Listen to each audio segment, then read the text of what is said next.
자, 우리 계속해서 사도신경의 내용들을 살피고 있습니다. 오늘은 예수님에 대한 6가지 나는 믿습니다의 마지막 시간입니다. 자, 우리 이미 5개의 신앙 고백을 살펴보았는데요. 우리 같이 한번 우리 자막을 통해서 우리 6번까지 힘차게 같이 읽겠습니다. 그 외아들 우리 주 예수 그리스도를 믿사오니 이는 성령으로 잉태하사 동정녀 마리아에게 나시고 본디오 빌라도에게 권한을 받으사 십자가에 못 박혀 죽으시고 장사한 지 사흘 만에 죽은 자 가운데서 다시 살아나시며 하늘에 오르사 전능하신 하나님 편에 앉아 계시다가 저로서 산자와 죽은 자를 심판하러 오시리라. 자, 화면을 띄워놔 보십시오. 저 6가지 예수님에 대한 나는 믿습니다 내용을 과거와 현재와 미래로 이렇게 구분할 수 있죠. 과거의 내용은 뭡니까? 성령으로 잉태하사 동정녀 마리아에게 나셨습니다. 본디오 빌라도에게 고난을 받으시고 십자가에 못 박혀 죽으셨습니다. 그리고 장사되셨습니다. 그리고 사흘 만에 죽은 자 가운데서 다시 살아나셨습니다. 그리고 하늘에 올라가셨습니다. 즉 예수님의 그 출생과 승천까지의 내용은 이 모두 과거에 일어났던 역사적 사실이죠. 자, 그럼 현재는 뭐죠? 지난주에 우리가 살폈듯이 하나님 우편에 앉아 계십니다. 지금 하나님 우편에 앉아 계시죠. 하나님 우편에 앉아 계시면서 선지자로서, 제사장으로서, 왕으로서 이 땅을 다스리고 계시죠. 자, 이 땅을 다스리고 계시면서 또 한편으로는 전능하신 하나님 우편에서 뭐 한다고 하셨어요? 우리를 위하여 우리의 사정과 행편을 다 아시는 그분이 우리를 위하여 기도하고 계십니다. 이건 지금도 하시는 일이에요. 그래서 세계 역사는 우주의 대통령이신 예수님의 그 시간표에 따라 흘러가고 있습니다. 그리고 우리가 힘들고 어려울 때, 또 우리가 낙심될 때 주님이 천상에서 우리를 위하여 기도하고 계신 일은 지금도 현재 진행입니다. 자, 그러면 미래의 내용은 무엇입니까? 바로 오늘 우리가 살펴볼 저리로서 산 자와 죽은 자를 심판하러 오시리라. 이 고백은 아직 일어나지 않은 일이죠.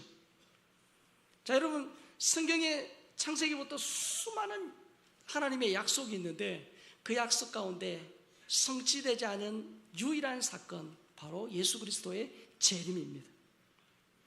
이 예수님의 재림을 다루는 요한계시록은 성경 66권 중에 아직 성취되지 않은 유일한 성경이죠. 여러분, 신약 성경이 몇 권입니까? 39, 27이잖아요. 구약 39권에 신약 27권.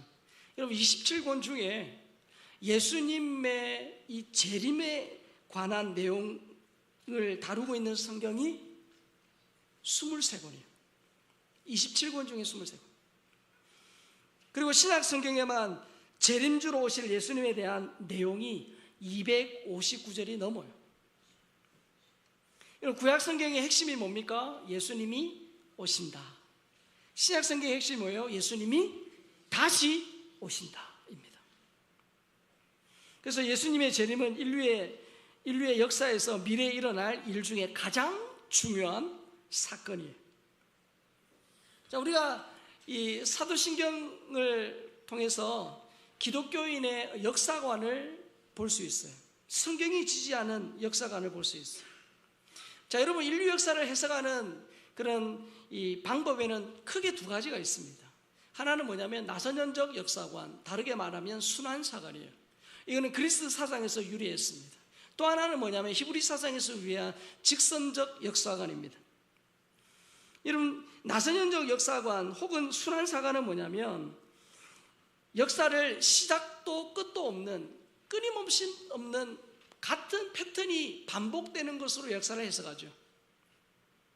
이게 순환과 윤회에 근거한 그런 역사관입니다. 여러분, 우리 봄, 여름, 가을, 겨울 있죠? 이게 계속 돌잖아요. 이것처럼 끊임없이 이런 계절의 변화가 있듯이 국가나 문명이 미약한 모습으로 시작했다가 발전하고 그리고 절정에 이르렀다가 전성기를 거쳐서 쇠퇴하는 과정을 반복하는 역사관으로 생각합니다. 같은 패턴이 반복되는 모습이, 여러분 나사 있죠, 나사. 마치 그 나사의 골이 똑같은 간격으로 올라가듯이 그와 같다 해서 나선형적 역사관이다. 그리고 같은 일이 반복된다고 해서 순환성환이다. 그렇게 말합니다. 자, 반면에 히브리 사상에서 유래한 역사관은 직선적 역사관이에요. 그 역사는 계속 반복되는 게 아니고 역사는 시작이 있고 끝이 있다. 그렇게 말합니다.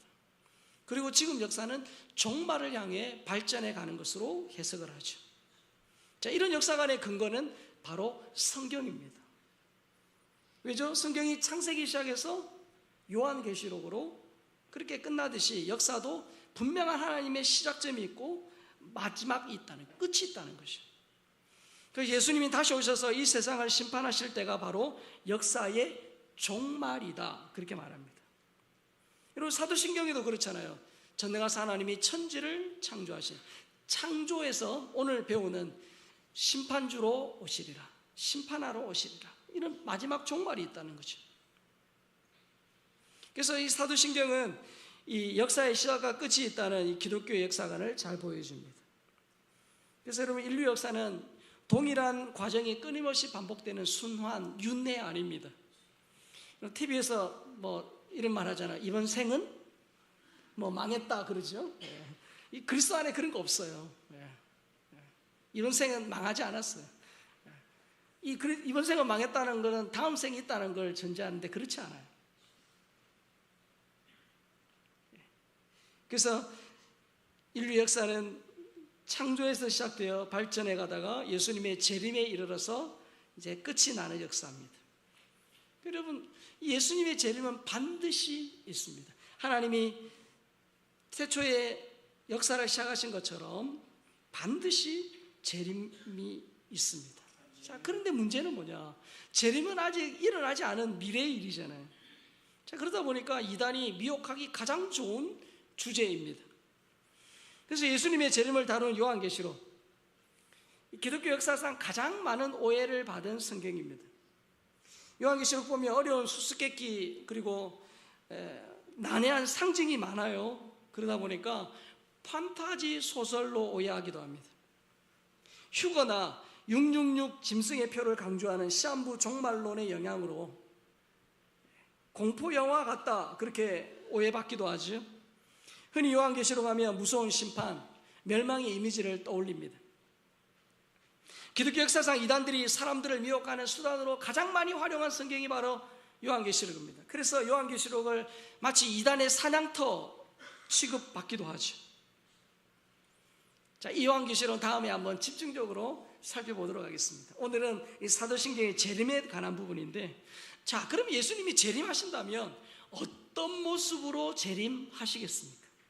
자, 여러분, 이 부분을 잘 알면 자기가 재림주라고 말하는 그런 이단 사이비들의 교주에 빠지지 않습니다. 자, 첫 번째 뭐냐면 초림하셨던 예수님이 재림하시는 거예요. 자, 사도행전 1장 11절 같이 보겠습니다. 이르되 갈릴리 사람들아 어찌하여 서서 하늘을 쳐다보느냐 너희 가운데서 하늘로 올려지신 이 예수는 하늘로 가심을 본 그대로 오시리라 하였느니라. 여러분, 초림하셨던 예수님이 재림하시는 거예요. 성령으로 잉태하사 동정녀 마리아에게 나셨던 그 예수님이 오십니다. 그리고 이 땅에 33년 계셨고 3년 공생의 기간 동안 복음 전하시고 십자가에 나의 죄를 위하여 죽으신 그 예수님이 오시는 거예요. 그리고 죽었다가 부활하셨고 승천하셔서 지금 하나님 우편에 앉아 계신 그 예수님이 다시 오시는 거예요. 여러분, 우리나라에만 자신이 재림주다, 메시아다, 그리스도라고 말하는 사람이 40명이 넘어요. 그들 잘 돌봐줘야 돼요, 우리가. 정신적으로 많이 힘든 사람들. 여러분, 역사성도 없는 그런 이단 교주는 결코 재림주가 될 수 없습니다. 두 번째로 예수님은 육체적으로 재림하세요. 예수님은 하늘로 올라가실 때와 같이 육체적으로 재림하십니다. 물론 지금은 영적으로 교회 가운데 임재하세요. 그러나 재림할 때는 부활 하셨을 때 그 육체 그대로 이 땅에 오십니다. 여러분, 이단은 뭐라고 말합니까? 예수님이 영적으로 재림한다, 그렇게 말합니다. 신천지 이만이 뭐라고 말합니까? 예수님이 영으로 재림해서 자기에게 임했다, 그렇게 말합니다. 아니에요. 거짓말이에요. 예수님은 하늘로 올라가시든 그대로 다시 오십니다. 셋째는 예수님은 육체적으로 재림하시기 때문에 우리 눈에 보이도록, 육안에 보이도록 오십니다. 계시록 1장 7절입니다. 볼지어다 그가 구름을 타고 오시리니 각 사람의 눈이 그를 보겠고 그를 찌른 자들도 볼 것이요 땅에 있는 모든 족속이 그로 말미암아 애곡하리니 그러하리라. 아멘. 예수님은 육체를 가진 채로 재림하시기 때문에 우리의 눈으로 볼 수 있어요. 초림 때는 팔레스타인에 있던 그때 그 목자 그리고 소수의 사람들만 예수님이 오신 걸 봤어요. 그러나 재림 때는 온 세계 모든 사람들이 보게 될 거예요. 예수님이 이미 눈에 보이지 않게 재림하셨다, 이단들이 그렇게 말합니다. 아니에요. 아닙니다. 그 말에 속으면 안 돼요. 넷째는 예수님은 갑작스럽게 재림하십니다. 마태복음 24장 44절입니다. 이러므로 너희도 준비하고 있으라. 생각하지 않은 때에 인자가 오리라. 여러분, 세상 사람들은 예수님이 재림하신다 모릅니다. 믿지 않아요. 그러다 보니까 성경이 뭐라고 말합니까? 먹고 마시고 시집가고 장가가고 사고 팔고 집을 짓는다, 그렇게 말합니다.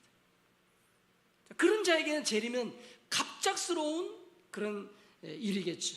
그러나 성경은 뭐라고 말합니까? 깨어 있어서 준비하는 자에게 예수님의 재림이 결코 갑작스러지 않을 것이다 말합니다. 데살로니가전서 5장 4절입니다. 형제들아, 너희는 어둠에 있지 아니하며 그날이 도둑같이 너희에게 임하지 못하리니. 성도들은 어둠에 있지 않은 존재예요. 그래서 그날이 도둑같이 임하지 않을 것이다. 분명히 성경에 재림의 징조를 말씀하셨거든요. 그래서 깨어있는 자들은 그 성경의 재림의 전조 영상을 알고 예수님의 재림을 잘 준비할 수 있는 거예요. 마지막 다섯 번째, 예수님의 재림은 영광스럽게 임할 것입니다. 여러분, 그리스도의 재림은 초림과 다릅니다. 초림 때 예수님은 초라하게 오셨죠. 그 마구간에 오셨어요. 태어난 아기 예수로 오셨어요. 예수님의 출생과 생애 전체가 겸손과 온유의 삶이었어요. 여러분, 겸손이 초림의 표징이라면 재림의 표징은 뭡니까? 마가복음 13장 26절 같이 보겠습니다. 그때 인자가 구름을 타고 큰 권능과 영광으로 오는 것을 사람들이 보리라. 초림의 표징이 겸손과 온유라면 재림의 주님은 큰 권능과 영광으로 오신 거예요. 큰 권능과 영광으로. 여러분, 이 재림의 모습만 알고 있어도 내가 재림 예수네 하면서 사람을 미혹하는 그런 사람 교주 따라가지 않는 거예요. 자, 그러면 여러분, 예수님이 왜 재림하십니까? 재림의 목적이 뭡니까? 왜 오십니까? 우리는 오늘도 이렇게 고백했습니다. 저리로서 산자와 죽은 자를 심판하러 오시리라. 여러분, 저리로서는 말은 이런 뜻이에요. 그 장소로부터. 지금 예수님 어디 계세요? 하나님 우편에. 그러니까 하나님 우편의 그 우편으로부터 산자와 죽은 자를 심판하러 오신다는 거예요. 여러분, 저기서 산자는 누굽니까? 예수님이 재림하실 그때에, 언젠지는 모르겠지만 그때에 살아있는 자. 죽은 자는 뭡니까? 이 땅에 태어나서 죽은 사람. 그러니까 여러분, 산자와 죽은 자라는 것은 모든 사람을 말합니다. 그 예수님이 다시 오실 때 살아있는 자들 뿐만 아니라 이미 죽었던 자들 또한 다 어떻게 해요? 예수님의 최후 심판을 받게 된다는 거예요. 자, 오늘 본문 데살로니가전서 4장 16절 17절입니다. 주께서 오령과 천사장의 소리와 하나님의 나팔 소리로 친히 하늘로부터 강림하시리니 그리스도 안에서 죽은 자들이 먼저 일어나고 그 후에 우리 살아남은 자들도 그들과 함께 구름 속으로 끌려올려 공중에서 주를 영접하게 하시리니 그리하여 우리가 항상 주와 함께 있으리라. 아멘. 예수님이 재림하실 때 살아있는 자들은 변형되고 이미 죽은 자들은 부활합니다. 여러분, 성경은 예수님이 재림하실 때 신자도 불신자도 다 부활합니다. 신자만 부활하는 게 아니에요. 지금까지 태어났던 모든 사람은 그래서 최후의 심판대 앞에 설 겁니다. 이 최후 심판을 통해서 악인과 의인을 딱 구분하세요. 그래서 정말 이 땅 가운데 살면서 예수님을 잘 믿어서 하나님이 오실 때 의롭다 인정받은 의인은 어떻게 하세요? 새 하늘과 새 땅에 들어가게 하세요. 그러나 예수님의 이름을 들었음에도 불구하고 예수님을 믿지 않는 자들, 예수님을 인생의 구원자와 인생의 주인으로 영접하지 않은 사람들은 영원히 꺼지지 않는 불못에 던진다라고 마지막 성경 요한계시록 20장에서 말하죠. 같이 보겠습니다. 또 내가 크고 흰 보좌와 그 위에 앉으신 이를 보니 땅과 하늘이 그 앞에서 피한 데가 없더라. 또 내가 보니 죽은 자들이 큰 자나 작은 자나 그 보좌 앞에 서 있는데 책들이 펴있고 또 다른 책이 펴졌으니 곧 생명책이라. 죽은 자들이 자기 행위를 따라 책들에 기록된 대로 심판을 받으니 바다가 그 가운데서 죽은 자들을 내주고 또 사망과 음부도 그 가운데서 죽은 자들을 내주매 각 사람이 자기 행위대로 심판을 받고 사망과 음부도 불못에 던져지니 이것은 둘째 사망 곧 불못이라. 누구든지 생명책에 기록되지 못한 자는 불못에 던져지더라. 아멘. 여러분, 우리는 죽지 않았지만 죽음 이후의 삶이 어떠하다는 것을 성경의 요한계시록에서 이미 말씀해 주셨어요. 죽음은 끝이 아닙니다. 죽음은 분명히 죽음 이후에 하나님 앞에 서서 최후의 심판을 받게 돼요. 그때 예수님을 믿었느냐 믿지 않느냐에 따라서 우리의 영생이 결정이 돼요. 그래서 예수 믿을 수 있는 기회는 언제입니까? 살아있을 때. 죽고 나면 기회가 없는 거예요. 그래서 오늘도 우리가 우리의 가족들, 믿지 않는 자들을 전도하고, 오늘도 교회에 새로운 분들이 여럿 오셨잖아요. 기회입니다. 살아있을 때 기회인 거예요. 여러분, 2000년 전 예수님은 섬기는 자로 오셔서 우리를 위하여 십자가에 죽으시고 구원자가 되셨죠. 그런데 재림하실 때는 심판주로 오세요. 자, 여러분, 우리가 이 땅 살다 보면 또 우리가 매스컴을 통해서 확인하는 게 뭡니까? 이 세상에는 불의와 불공정, 불공평이 가득하다는 거예요. 한때 이런 말이 유행했잖아요. 유전무죄, 무전유죄. 이게 무슨 말입니까? 동일한 죄를 지어도 돈 많고 빽 있고 권력 있는 사람들의 그 처벌은 손망방이 처벌이라는 거예요. 뿐만 아닙니다. 세계 역사를 보면 정말 극악무도한 악인들이 득세하고 오히려 잘되고 선량하고 착한 사람들이 고난받는 그런 시대가 많았습니다. 세계 역사에 불합리하고 부조리한 일들이 굉장히 많았어요. 그러나 여러분, 세상 법정, 이 땅 법정에서는 뭐 유전무죄, 무전유죄가 통할 수도 있고 뭐 불공정한 판결이 있을 수 있으나 마지막 최후 심판, 하나님 앞에 섰을 때 심판주이신 예수님은 완전한 공의, 완벽한 공의를 시행하십니다. 그래서 여러분, 그리스도의 재림으로 사람들은 자신이 행한 대로 철저하게 공의로운 심판을 받게 되어 있어요. 그래서 여러분, 이 불합리한 세상을 보면서 때로는 우리가 한탄이 되고 막 불평 원망할 때도 있지요. 그러나 여러분, 너무 노여워하지 마세요. 마지막 때 하나님의 보좌 앞에서 최후 심판 때는 완벽한 공의. 사람은 다 속일 수 있고 역사 앞에 진실을 왜곡시킨 사람도 하나님의 법정 앞에서는 그 누구도 피해갈 수 없고 그 하나님을 속일 수 없다는 거예요. 그래서 여러분, 너무 세상 한탄하지 마시고 기도하여 주셔야 돼요.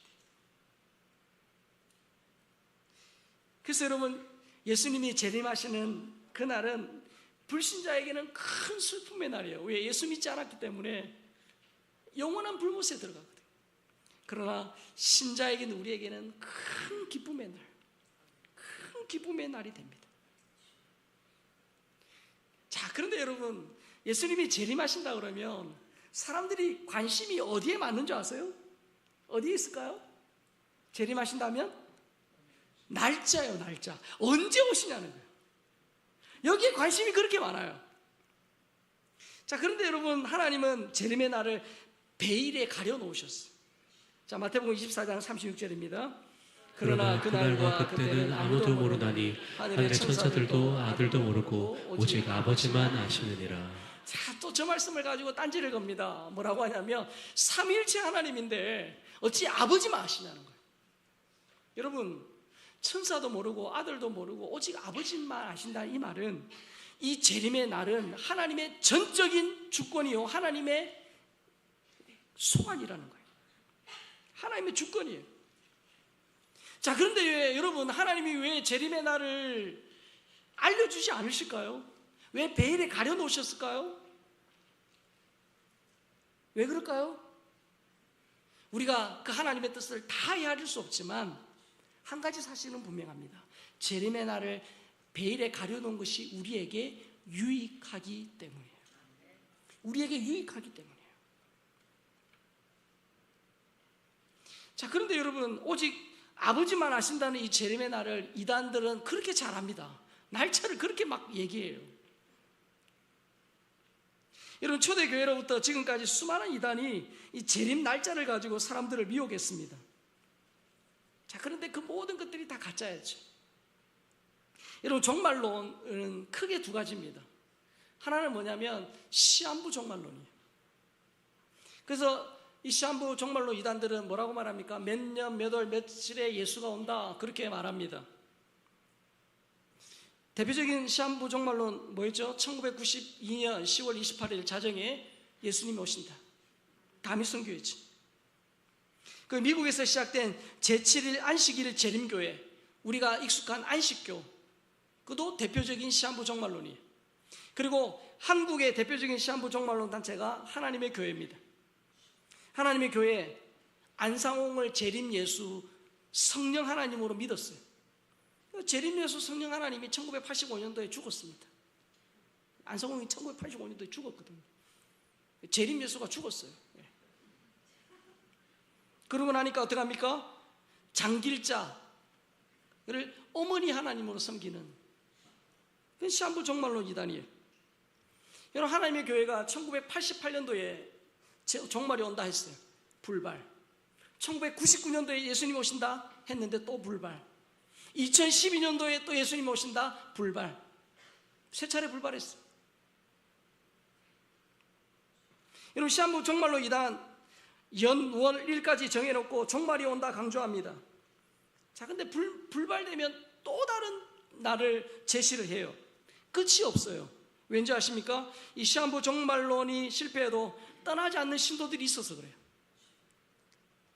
아니면 돌이켜야 되죠. 근데 끝까지 그 길을 벗어나지 못해요. 여러분, 앞으로도 시한부 종말론이 자들이 나타날까요, 안 나타날까요? 더 올 거예요. 왜? 말세가 될수록. 그래서 예수님이 분명히 경고하시죠. 마가복음 13장 21절 22절입니다. 그때 어떤 사람이 너에게 말하되 보라 그리스도가 여기 있다, 보라 저기 있다 하여도 믿지 말라. 저 그리스도와 거짓 선지자들이 일어나서 이적과 기사를 행하여 할 수만 있으면 택하신 자들을 미혹하려 하리라. 분명히 예수님이 말세의 징조를 말씀하셨어요. 보라 그리스도가 여기 있다, 보라 저기 있다 해도 믿지 말래요. 여러분, 앞으로 어떤 목사가, 선교사가 금식 40일 금식을 몇 번 했던 사람이 기적을 일으킨다, 야 여기 와봐라 이 그리스도다, 이런 그런 미혹들이 더 많아질 거예요. 그때 믿으래요, 믿지 말래요? 믿지 말래요. 보라 그리스도가 여기 있다 저기 있다 해도 믿지 말래요. 거짓 그리스도들과 거짓 선자들이 일어나서 이적과 기사, 기사를 기적을 손 얹어가지고 기도하는데 병이 낫고 그런 기적이 일어난다는 거예요. 그래서 어떻게 합니까? 할 수만 있으면 택하신 자들을 미혹하리라. 미혹한다는 거예요. 근데 여러분, 여기에 절대로 현혹되시면 안 돼요. 넘어가시면 안 돼요. 아까 종말론 크게 두 가지라 했습니다. 하나는 시한부 종말론이고, 또 하나는 조건부 종말론이에요. 자, 시한부 종말론자들이 어느 날짜를 딱 못 받고 기다렸는데 불발하니까 사람들이 안 믿어주는 거예요. 그러니까 JQ를 발동합니다. 잔머리 지수. JQ가 발동해가지고 어떻게 해요? 특정한 조건이 완성되면 예수님이 재림하신다라는 조건부 종말론을 주장합니다. 대표적인 조건부 종말론이 신천지예요. 신천지 여러분 많이 들어보셨잖아요. 14만 4천 명이 차면 어떻게 된다? 영생불사하고 세상을 다스리는 그런 왕 같은 제사장이 된다. 그래서 전 세계에서 돈 싸들고 여기 한국의 과천에 와서 우리 좀 제발 우리를 구원해 달라고 그렇게 한다. 그렇게 주장합니다. 그런데 이 조건부 종말론들이 이 조건을 바꿔요. 처음에는 14만 4천 명만 딱 차면 된다라고 했다가 14만 4천 명이 넘었으니까 어떻게 해요?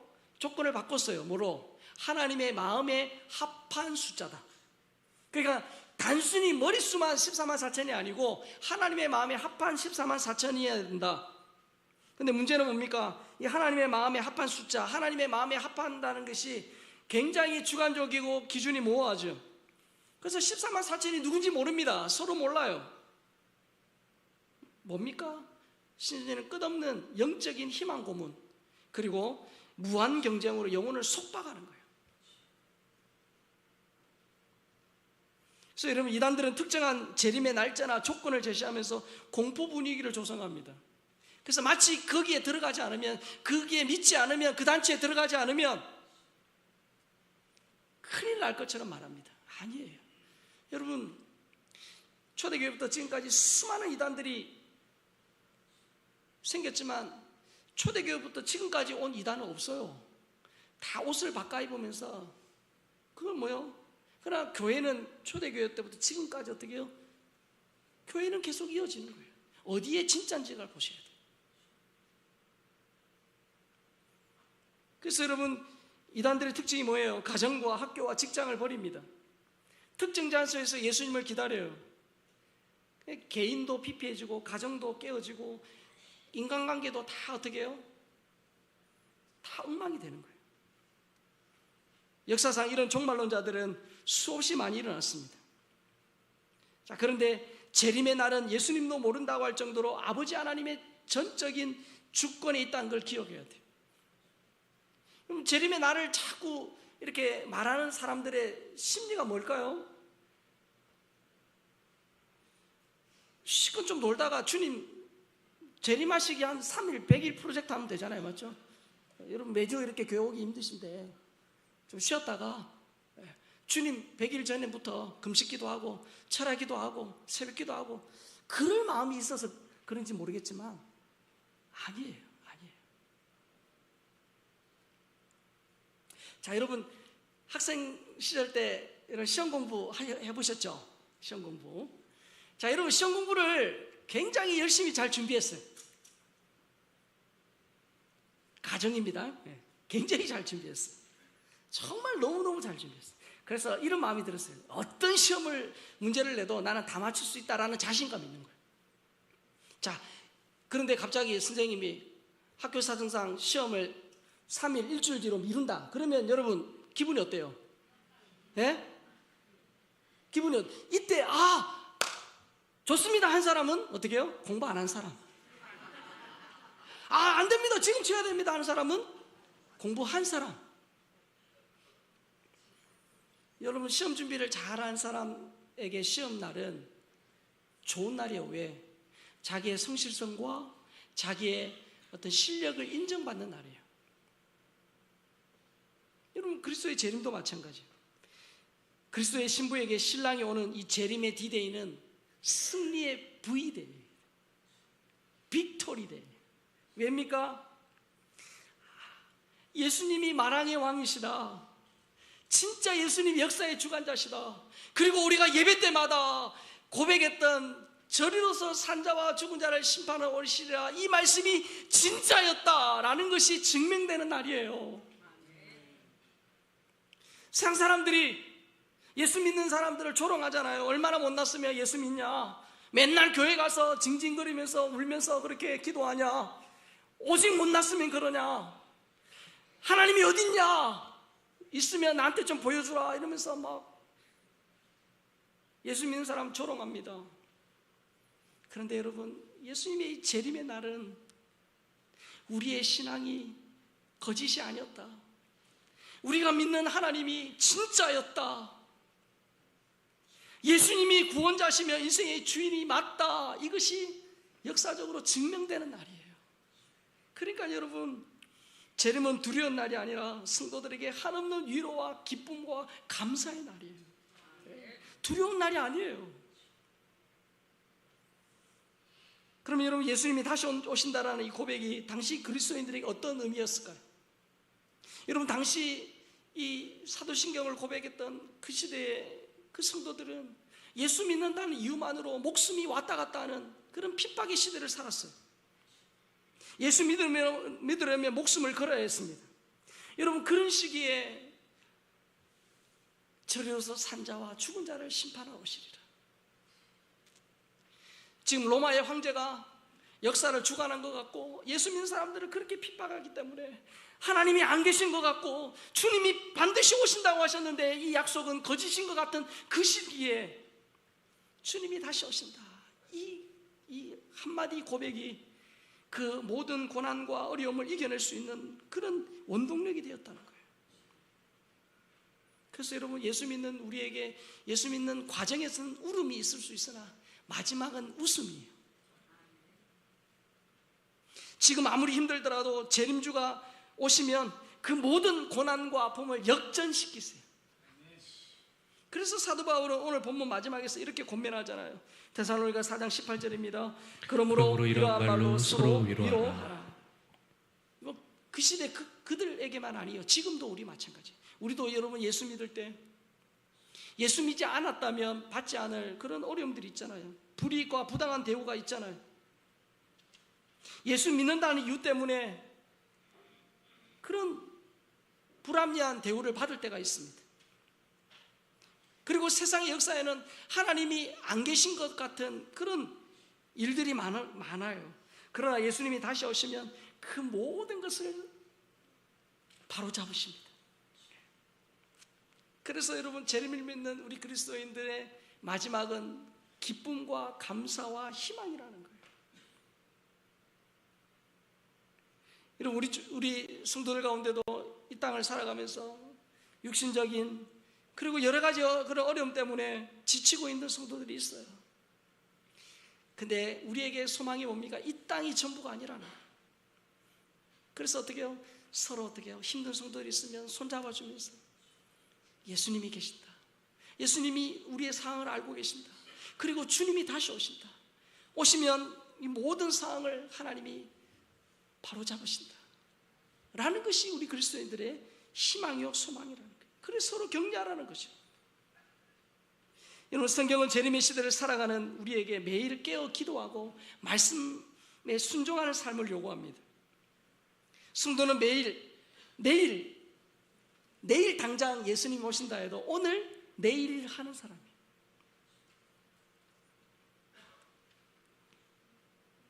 우리가 누가복음 21장 34절 이 말씀을 붙들고 재림의 시대를 살아가는 우리가 오늘도 한 주간도 믿음으로 승리했으면 좋겠습니다.